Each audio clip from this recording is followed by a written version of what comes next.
So hello மக்களே, after a very long time வந்துட்டு ஒரு ஸ்வீட்டான வீடியோவில் உங்களெல்லாம் சந்திக்கல. பெரிய பெரிய ஹாப்பி எனக்கு. எத்தனை வண்டிங்க மல்டி பிராண்ட் ஷோரூம் போனால் கூட இத்தனை வண்டி ஒரு இடத்துல பார்க்கவே முடியாது. இந்த மீட்டப் வந்து பார்த்திங்கன்னா வந்து ஐபிடபிள்யூ இந்தியா பைக் வீக்குங்க. அந்த வருஷம் வந்து கோவாவில் வந்து நடத்துவாங்க. ஸோ அதுக்கு முன்னாடி வந்து இவங்க இந்தியாவில் வந்து பெரிய பெரிய சிட்டிஸ்லலாம் வந்து மெயினாக சின்ன சின்ன ஒரு இதெல்லாம் வந்து பண்ணுவாங்க. இந்த மாதிரி ஒரு மீட்டப் மாதிரி வச்சு ஸோ அந்த ஐபிடபிள்யூ கோவா ஈவெண்ட் வந்து ஞாபகப்படுத்துறதுக்காக வந்து பண்ணுவாங்க. இது வந்து சாய் பக்கோடா ரைடு அப்படின்ட்டு ஒரு ஹேஷ்டேகில் வந்து நடத்தினாங்க. ஸோ இது வந்து பார்த்திங்கன்னா ஒரு $200 வந்து ஒரு சின்ன அமௌண்ட்டாக கொடுத்து ரிஜிஸ்டர் பண்ணி உங்களுக்கு அந்த டேகு, அந்த ஒரு இது நியான் கலர் ஜாக்கெட்டு, இதெல்லாம் வந்துட்டு உங்களுக்கு ஒரு யூனிஃபார்ம் மாதிரி கொடுப்பாங்கன்னு வைங்களேன். ஸோ நிறைய பைக்ஸ் வந்து போகும்போது இதெல்லாம் மாட்டிகிட்டு போகும்போது ஒரு மாதிரி நல்லா சூப்பராக இருக்கும் பார்க்குறதுக்கு. ஸோ அந்த சீக்வன்ஸ் வந்து பின்னாடி வரது மிஸ் பண்ணாமல் பாருங்கள். இது ஒரு சின்ன ஈவெண்ட்டு. இதுக்கே வந்து பார்த்திங்கன்னா 250 பைக் மேலே வந்து வந்திருந்தாங்க. ஸோ கோவாவில் வந்து பார்த்திங்கன்னா இந்த ஐபிடபிள்யூ ஈவெண்ட் வந்து நடக்கும்போது நினச்சி பாருங்கள், அவ்வளோ ஈஸியாக வந்து லட்சக்கணக்கான பைக்ஸ் வந்துட்டு வருவாங்க ஆல் ஓவர் இந்தியா. இது ஜஸ்ட் பைக்கர்ஸ் மீட்டப் அப்படின்னு சொல்லக்கூடாது, இது ஒரு கார்னிவல்னு சொல்லணும். ஆக்சுவலாக அந்த மாதிரி தான் இருக்கும். ஃபுல்லாக திருவிழாவாக இருக்கும். புது புது வண்டியெல்லாம் லான்ச் பண்ணுவாங்க. அப்புறம் வந்து பார்த்திங்கன்னா வந்து இந்த ஒரு கான்டெஸ்ட் மாதிரியெல்லாம் வந்து நிறையா இருக்கும். அந்த ஒரு 2 நாள் 3 நாள்னாலும் சளைக்காமல் வந்துட்டு அவ்வளோ என்டர்டெயின்மெண்ட் இருக்கும். டிஸ்கோத்தே, டிஜே அப்படி இப்படின்னு வந்துட்டு ஒரு சரியான கலக்கலாக இருக்குங்க. இப்போ எப்படி நம்ம ஊர்லலாம் வந்து ஒரு பண்டிகைன்னா வந்து ஃபுல்லாக வந்து இதாக இருக்குது, வைப்பாக இருக்குது. அது மாதிரி இது வந்துட்டு ஒரு மாதிரி டிஃப்ரெண்ட்டாக இருக்கும். 2018 ஐபிடபிள்யூ கோவா ஈவெண்ட்டுக்கு வந்து நான் போயிருக்கேன்.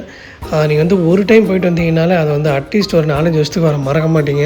எனக்கு இப்போவும் வந்துட்டு அந்த இது வந்து ஃப்ரெஷ்ஷாக மைண்டில் அப்படியே இருக்குது. ஸோ இப்போ நம்மலாம் சேர்ந்து கிளம்பிட்டோம். எங்கே அப்படின்னா வந்து கண்ட்ரி கிளப் ரெசார்ட் அப்படின்ட்டு, இது வந்து பார்டர் ஆஃப் த கோயம்புத்தூர்னு சொல்லலாம், கடைசியில் இருக்குது. ஸோ அங்கேருந்து ஒரு 2 கிலோமீட்டரில் வந்து பார்த்திங்க அப்படின்னா வந்து பாலக்காடு வந்துட்டு வந்துடுது. ஸோ இந்த ஈவெண்ட்டுக்கு வந்து பார்த்திங்கன்னா பெங்களூரு, பாண்டிச்சேரி அப்படின்னு அவ்வளோ தூரத்துலேருந்து வந்திருந்தாங்க. ஸோ அதுதாங்க பவர் ஆஃப் ஐபிடபிள்யூ. ஆக்சுவலி காலையில் 6 மணிக்கு வந்து கிளம்பணும். ஸோ அந்த ரெசார்ட்டுக்கு நான் வந்து போகும்போது அரௌண்ட் ஒரு 8:30-9 அந்த ரேஞ்ச் வந்து இருக்கும். ஆனால் வெயில் 8:30 மணி மாதிரியும் கிடையாது, வின்டர் மாதிரியும் இல்லை, போட்டு பொழந்து எடுத்துருச்சுன்னு சொல்லலாம். ஸோ இவர் வந்து பார்த்திங்க அப்படின்னா கர்நாடகாவிலேருந்து வந்திருக்கார் இதுக்குன்னே. இவர் வந்து நானே வந்து 6 மணிக்கு எழுந்ததே தூக்கமாக வச்சுட்டு இருந்தேன். இவர் எப்படி வந்து கர்நாடகாவிலேருந்து கிளம்பி வந்தார்னு தெரியல. ஸோ இப்போ ஒரு சின்ன டைவர்ஷன் ஒன்று வந்து வருது. ஸோ அந்த டைவர்ஷனுக்கு கீழே வந்து இறங்கிட்டோம். இப்படி போனால் தான் அந்த ரெசார்ட்டுக்கு போக முடியும். இப்போ மேலே ஃப்ளைஓவர் போகுது, அதில் போனோம் அப்படின்னா வந்து கேரளாவுக்கு வந்து கனெக்ட் ஆகிடுது ரூட்டு. நம்ம முன்னால் பாருங்கள், ஒரு டிஎன்டி 600 வந்து ஒன்று போகுது. ரொம்ப க்ளீனாக இருக்குது. ஆக்சுவலி நான் டயர் தான் புதுசாக போட்டிருப்பான்னு நினச்சேன். இல்லைங்க, அது ஆக்சுவலாகவே வந்து ஃப்ரெஷ்ஷான வண்டி. ஒரு 5000 கிலோமீட்டர்ஸ் தான் ஓடி இருந்துச்சு, நான் போய் பார்த்தேன். ஸோ இப்போ வந்து பார்த்திங்கன்னா நம்ம இந்த கண்ட்ரி கிளப் ரெசார்ட்டோட என்டர் ஆகிட்டோம். ரொம்ப செரீனாக க்ரீனாக சூப்பராக இருந்தது. எனக்கு பிடிச்சது actually. After a long time இது மாதிரி ஒரு மீட்டப் லைக் மைண்டட் பீப்புளோட. ஸோ அவர் வந்து பார்த்திங்கன்னா ஃபோட்டோ வீடியோஸ் எல்லாம் எடுக்கிறாங்க. நம்ம முன்னாடி பார்த்திங்கன்னா வந்து ராயல் என்ஃபீல்டு கரீலா வந்து போயிட்டுருக்கு. ஸோ பழைய ஹிமாலயன் இருக்குது. ட்ரையம்ஃப் வந்து நிறைய பேர் வாங்குகிறாங்க. சர்வீஸ் வந்து எப்படி இருக்குன்னு சொல்லி தெரியல. ட்ரையம்ஃப் வண்டி வந்து யாராவது வச்சுருந்தீங்க அப்படின்னா கீழே உங்களோட சர்வீஸ் இது வந்து எப்படி இருக்குதுன்னு சொல்லிட்டு வந்து மறக்காமல் வந்து மென்ஷன் பண்ணுங்கள். ஸோ அவங்க வந்து பார்த்திங்கன்னா மோஸ்ட்லி ராயல் என்ஃபீல்டு தாங்க. கல்ஃப் ஆயில் இருக்குது இல்லைங்களா, அவங்க வந்து நிறைய பேருக்கு வந்து இந்த ஈவெண்ட்டில் வந்து ஸ்பான்சர் பண்ணியிருக்கிறதா வந்து கேள்விப்பட்டோம்.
8 போடுற காம்படிஷன் வச்சாங்க. ஸோ அதில் வந்து நம்ம வின் பண்ணியிருந்தோம். ஆக்சுவலாக வந்து சின்ன ஒரு இதுதான், அதுக்குள்ளார 8 போடணும். ஸோ நம்ம போட்டுட்டோம், வின் பண்ணிட்டோம். நான் என்னோட சேர்ந்து ஒரு 5-6 பேர் வந்து வின் பண்ணியிருந்தோம். ஸோ அவங்களுக்கு எல்லாருக்குமே வந்து குடீஸோடு வந்து எல்லாம் கொடுத்தாங்க. ரொம்ப ஹாப்பியாக இருந்துச்சு. ஸோ அவ்வளோதாங்க, ஒரு 2 ஹவர்ஸ் ஒரு மாதிரி நல்லா எங்கேஜிங்காக போச்சு. முடிஞ்சதுமே வந்து பக்கத்தில் பாலக்காடில் ட்ராவல் லாஞ்சுக்கு வந்துட்டு அப்படியே போகலாம் அப்படின்ட்டு வந்து போயிட்டோம். ஸோ நான், ஜிஷ்ணு, அப்புறம் வந்து சந்தோஷ் ப்ரோ 3 பேருமே வந்துட்டு அப்படியே போயிட்டோம். ஆனால் கொடுமை என்ன அப்படின்னா, நாங்கள் போயிட்டு உட்காந்துட்டு ஆல்மோஸ்ட் வந்து பார்த்திங்கன்னா ஒரு மணி நேரத்துக்கு எங்களுக்கு வந்து ஏசியே ஃபீல் ஆகலை. ஏன்னா வந்து வெளியில் வந்து ஜஸ்ட்டு ஏதோ ஓடுது, பேருக்கு ஓடுது. ஆனால் ஏசியே வந்து சுத்தமாக இல்லை. அதுவும் ஃபுல்லாக கிளாஸாக இருக்கிறதுனால எங்களுக்கு வந்து உள்ளாரே வந்து ஹீட் தெரிஞ்சுது. சரின்னு கொஞ்ச நேரம் ஒரு 1.5 மணி நேரம் கிளம்பிட்டோம். ஸோ இவங்க எல்லாருமே ஐபிடபிள்யூ ஈவெண்ட் வந்தாங்க 49 பைக்கிங்லேருந்து. ஸோ நம்மளுடைய மோஸ்ட் ஃபேவரேட்டான Z900. ஸோ தம்பி வந்து ஒரு ரெவ் கொடுக்க சொல்லி கேட்டோம், அவர் ரெவ் கொடுத்தாரு. செம்மையாக இருந்தது. ஏரோ எக்ஸாஸ்ட்னு நினைக்கிறேன். காரோ பைக்கோ எதில் வந்தாலும் இது ஒரு ஓகேவான பிட் ஸ்டாப்பு, அவ்வளோதான். இவங்க ஆக்சுவலாகவே ஏசி கம்மியாக தான் வச்சுருந்தாங்களா, இல்லை வந்து ஃபுல்லாக வந்து இந்த கிளாஸ் செட்டப் பண்ணுறதுனால வந்து ஏசி பெருசாக ஃபீல் ஆகலையா, ஒன்றும் புரியல. ஸ்லீப்பிங் பாட் வந்து உள்ளார இருக்குது. நீங்கள் வந்து ரெஸ்ட் எடுக்கணுன்ற மாதிரி நினச்சிங்கன்னா வந்து தூங்கி எழுந்திரிச்சிட்டு குளிச்சுட்டு ஜாலியாக கிளம்பலாம்.